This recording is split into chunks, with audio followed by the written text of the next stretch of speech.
Olha, ontem o ministro Pazuello disse que a transferência de pacientes para outros estados é uma opção para UTIs lotadas.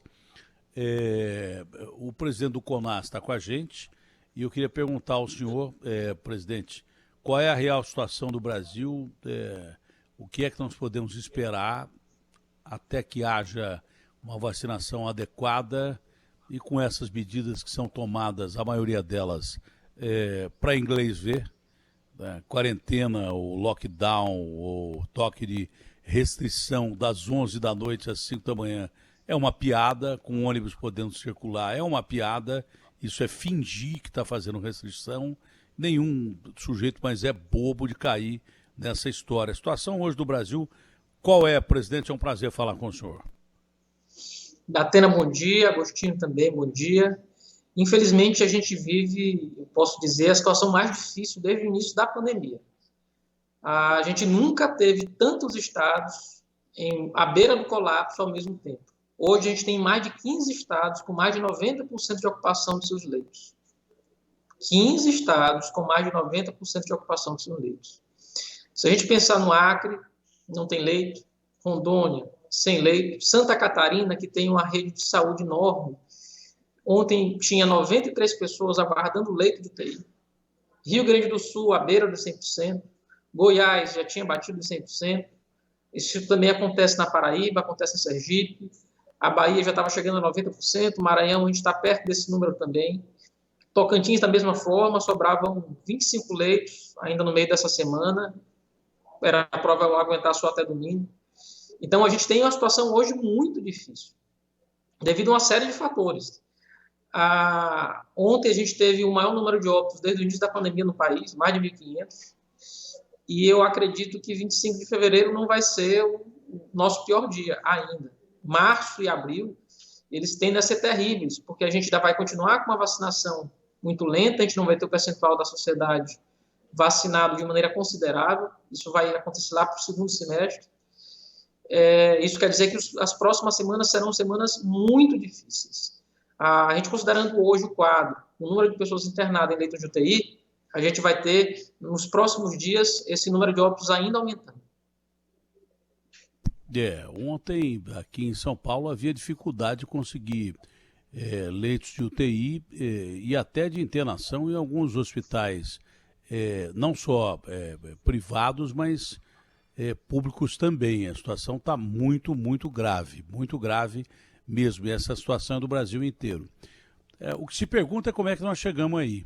Não é? Uma resposta praticamente clara, com certeza que levou o mundo a essa segunda onda, são as variações, as mutações do vírus. Mas com certeza a outra coincidência muito clara, que eu já chamava a atenção, eu falei, essa zona eleitoral que nós estamos provocando aí, porque não adianta você coordenar tudo no dia da eleição. Os prefeitos e governadores que queriam eleger os seus prefeitos e políticos que queriam eleger os seus prefeitos, cinicamente chamaram o Bolsonaro de negacionista e foram negacionistas também, quase todos eles no Brasil inteiro, provocando aglomerações, reuniões em cultos, em igrejas, reuniões em recintos fechados, para reeleger os seus prefeitos. Eu falei, essa zona eleitoral que nós estamos observando está, para a primeira onda, como o carnaval esteve na primeira onda, a gente deixando um monte de gringo chegar aqui contaminado de regiões como a Itália, regiões como a França, que Espanha, e já sofriam dos efeitos da pandemia que começou na Ásia como epidemia, estava restrita à Ásia e Europa como epidemia, e começou a se espalhar e veio para os Estados Unidos, veio para o Brasil, mas aqui o carnaval colaborou demais. As eleições não foram um fator fundamental também para espalhar esse vírus, secretário? Datena, eu tinha uma posição pessoal de que nós não deveríamos ter tido processo eleitoral no ano passado, mas o Congresso assim não definiu. O Congresso entendeu que deveria haver processo eleitoral. E ao mesmo tempo, o Tribunal Superior Eleitoral, ele resolveu não mexer em propaganda, porque se a gente tivesse um processo eleitoral, era para ter havido uma séria restrição de propaganda. E não teve. Então, desde novembro, a eleição esse ano não foi rotineiramente como acontece ser em outubro. Então, desde novembro, a gente tem tido um aumento de casos e o processo eleitoral se juntou a outro problema, que foram as festas de final de ano. Porque o processo eleitoral ele mobiliza uma boa parte da sociedade, mas as festas de fim de ano mobilizam a sociedade inteira. Então, isso aumentou no mundo inteiro. E tem uma lógica, né? Tem uma lógica. O cara falou assim, ó, se a gente pôde votar, por que a gente não vai fazer festa? A gente pôde votar, por que a gente não vai fazer festa? O pessoal estava aí no meio da rua, podia estar juntando um monte de gente, por que eu não posso, então, comemorar o Natal com minha família? Lógico. Isso gera uma revolta. E aconteceu festa de final do ano, e no mundo inteiro a gente teve aumento de casos de Covid, em razão das festas de fim de ano. O que piorou ainda mais nossa situação no mês de janeiro, que levou a gente a fazer o transporte de mais de 600 pessoas do Amazonas para o Brasil inteiro. Praticamente todos os estados do país receberam pacientes do Amazonas.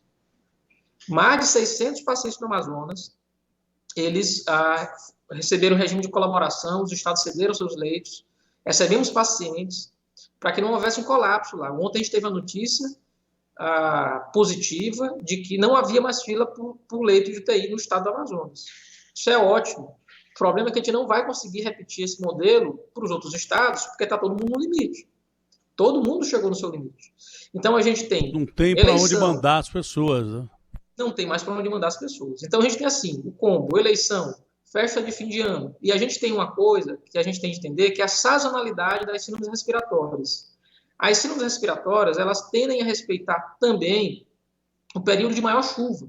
Quando começa a chover, a gente tem um aumento do número de internação por essas doenças. É normal. Por quê? Porque a gente começa a ficar em ambiente fechado. A gente fecha a janela, a gente fecha a ventilação natural e passa a ter uma transmissão maior de doença. Isso se a gente pegar uma série assim, de 30, 40 anos do SUS, a gente vai verificar que há sempre um aumento de internação à medida que começa o período chuvoso no Brasil.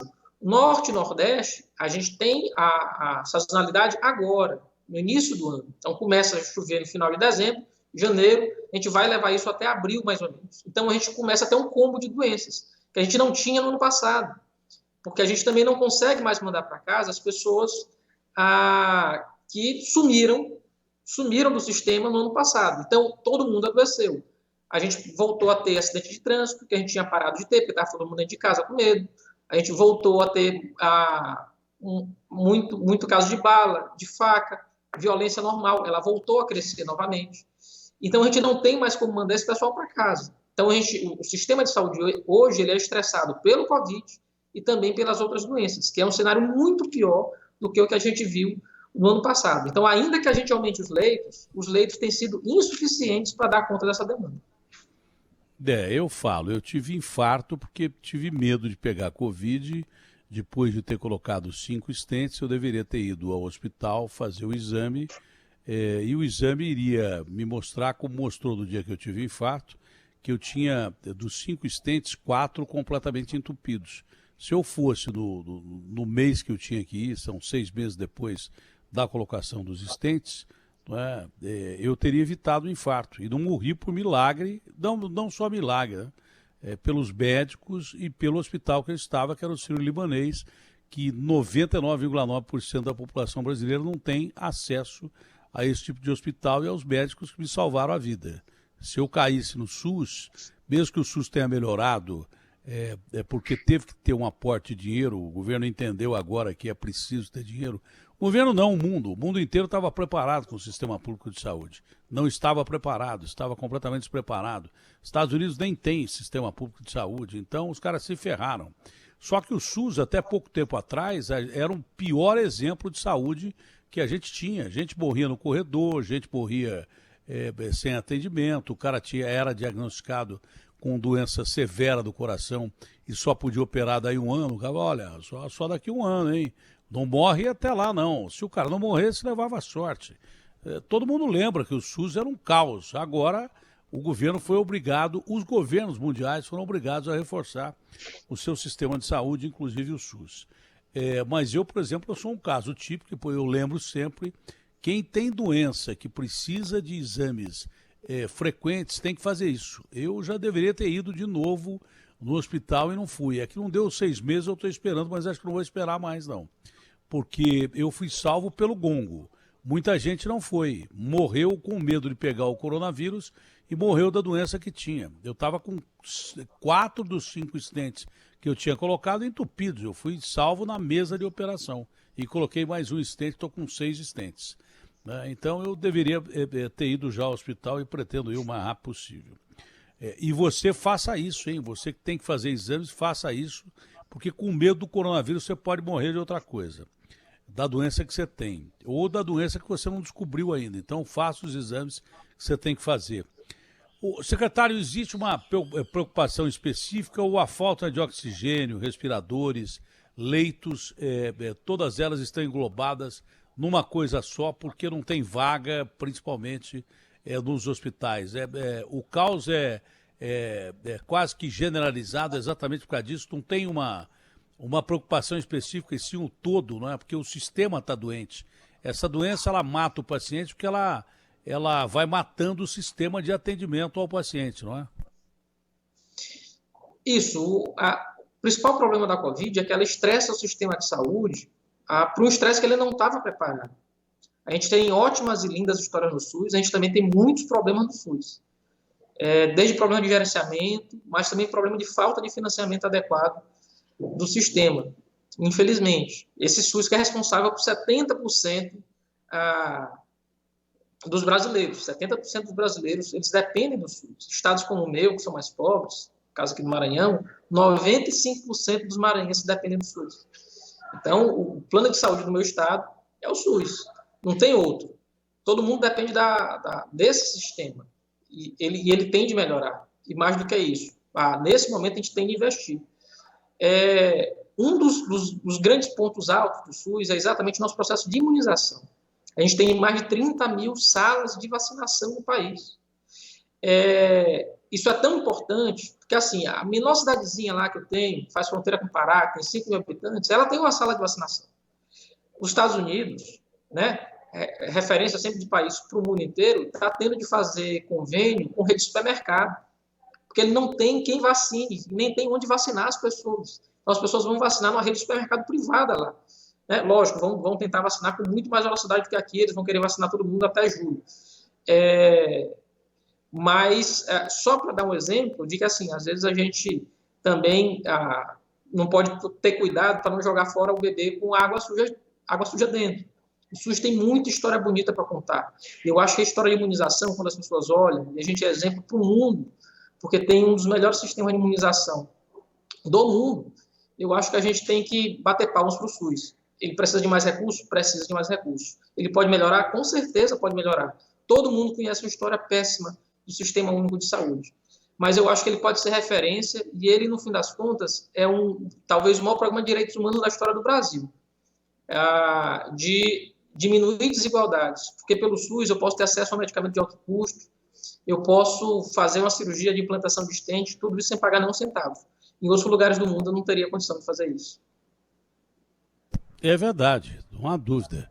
É que a gente tinha casos escabrosos no SUS aqui, porque o Brasil já estava mergulhado numa situação grave que veio do governo Dilma com o Manteiga. O Brasil já estava no pior período de recessão da sua história, o pior período econômico da sua história. Então, eu vou contar uma coisa para você, a situação realmente é muito, mas muito complicada mesmo, não é?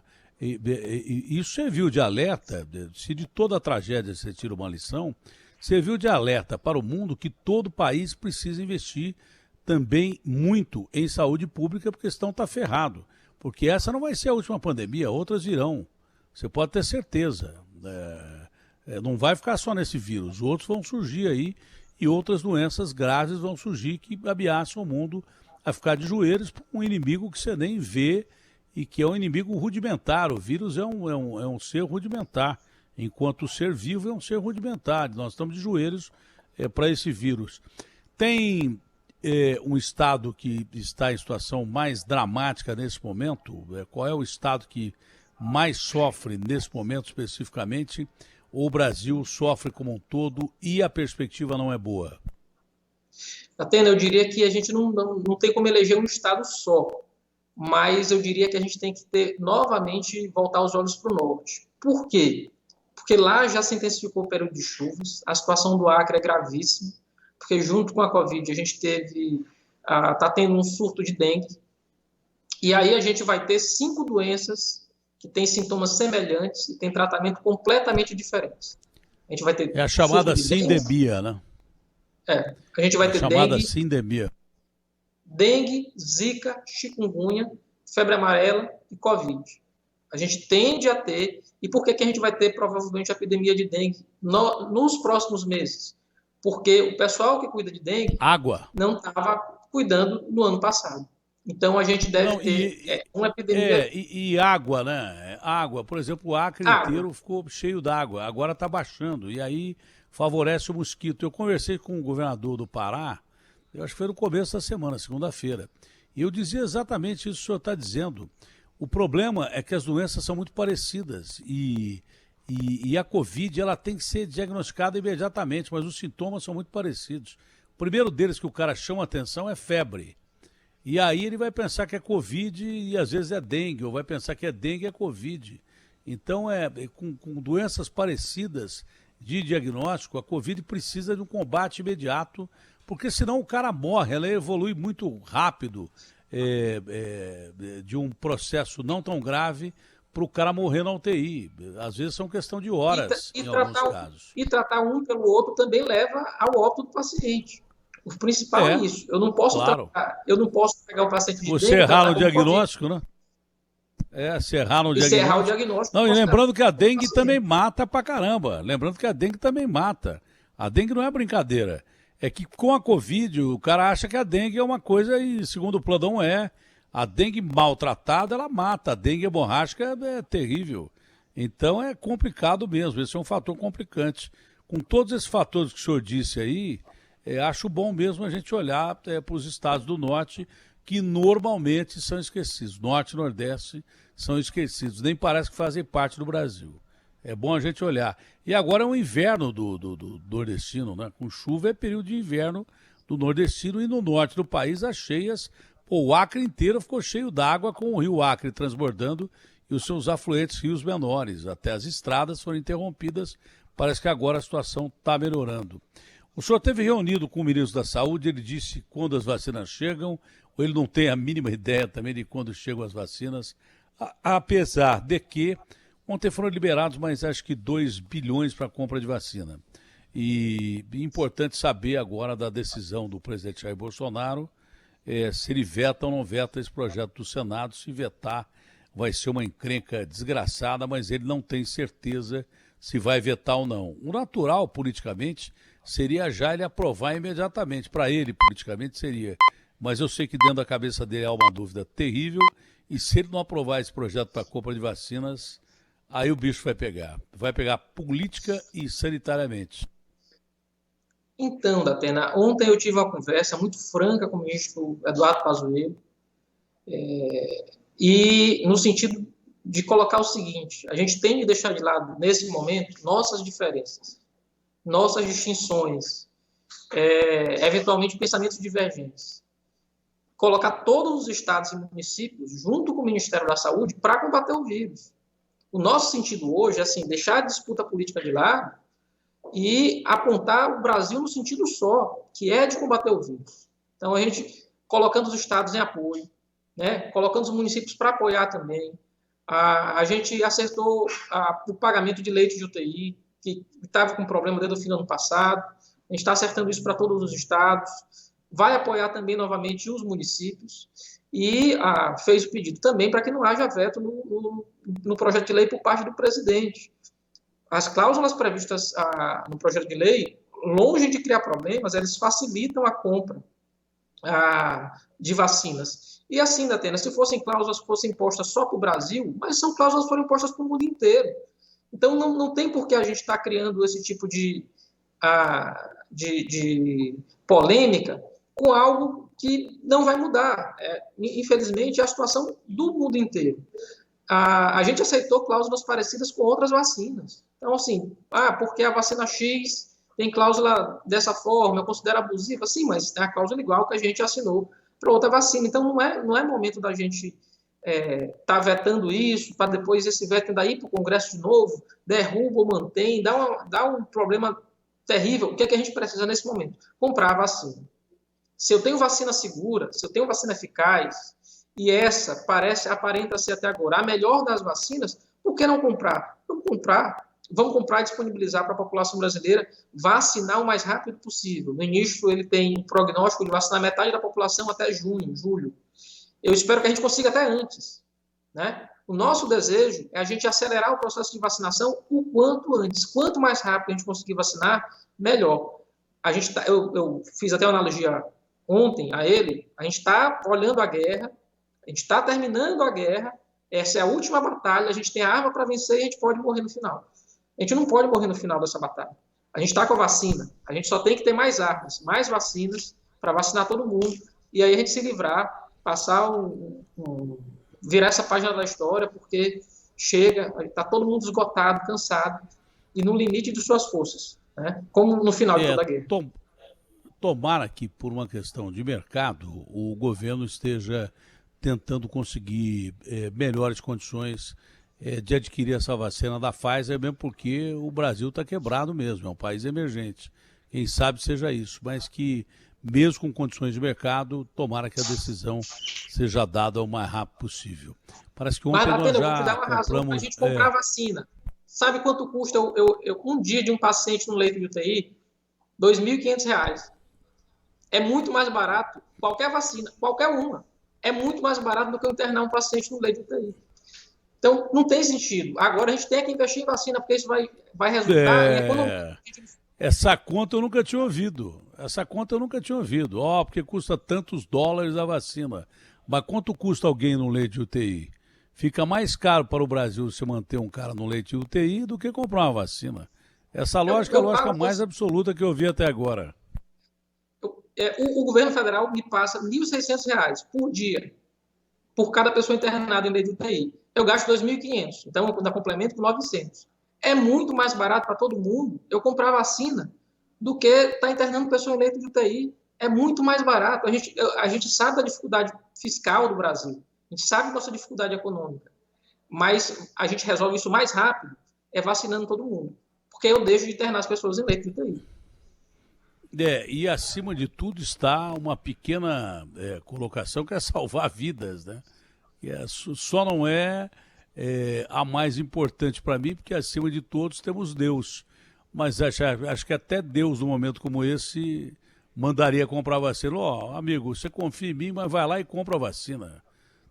Eu estou aqui para ajudar o mundo inteiro, tem 8 milhões de caras aí no mundo. Então compra a vacina e ajuda o meu trabalho aqui. Presidente, mais alguma coisa a colocar, presidente? Eu só fazendo alusão a esse teu adágio, Datena, quem salva uma vida salva todo mundo, né? É um adágio antigo. E eu acho que a nossa luta é essa, continuar salvando vidas para salvar o mundo inteiro. Se a gente conseguir vacinar a população o quanto antes e da maneira mais rápida possível, aí a gente vira essa página da história da Covid e vai tocar o Brasil. O Brasil tem milhões de outros problemas. Esse é o mais urgente nesse momento. A gente tem um monte de problema para tratar e para cuidar. Tomara que a gente tenha essa sensatez aí. Presidente, foi um prazer e uma honra conversar com o senhor. Estamos aqui sempre à disposição. Um ótimo dia. Fique com Deus. Eu que agradeço. Bom dia.